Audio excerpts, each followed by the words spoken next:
Hey, happy Tuesday. How y'all doing? One of the worst things I've experienced is being a highly empathetic person and then being involved in relationships with people that aren't quite as empathetic, whether it's friends, whether it's family, whether it's romantic partners.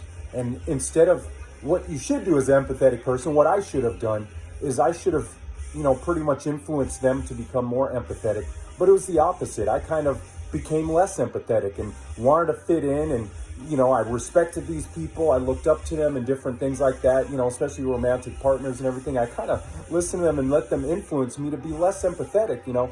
I remember times where I would do nice things for other people and, being told by a romantic partner, hey, if it was giving them something or loaning them something, is you're never going to get that back, or, you're too nice to them. They're just using you and this and that. And, the thing in my mind was, I'm doing these things because I want to do them for people. I'm being good to people because I want to be good to people. It has nothing to do with what I'm getting out of it, and nothing to do with being taken advantage of, being foolish, being blind, being naive. It had absolutely nothing to do with that. I know what people are doing. I know what people are about. I can read people. I know all that stuff. It was about, though, I'm an empathetic person, and I'm not going to have other people's bad points, if you will, or bad parts of their character change my character. Because for so many years, like I said, back then, I allowed other people to affect my character. I allowed other people to affect my decisions and what I did and how I treated people. And I look back on that, and I'm just horrified by a lot of my behaviors. I'm horrified that I let anyone influence me into that stuff.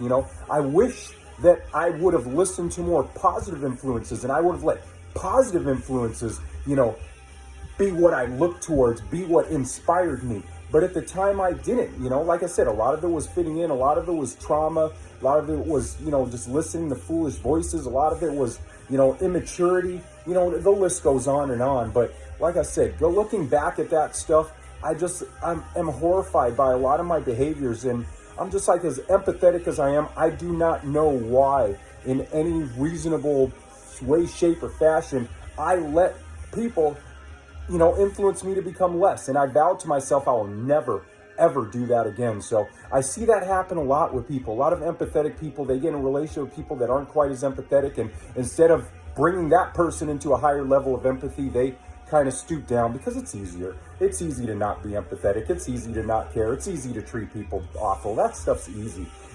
Being good to people, even at the expense of your pride, at the expense of your ego, at the expense of possibly being taken advantage of, that's difficult. That's hard to do. A lot of people don't want to do the hard stuff, but I learned in life really quick, the hard stuff is what gets you the best results. The hard stuff is the best thing for you. So anyways, think about this. Have an awesome Tuesday. Peace out. Bye.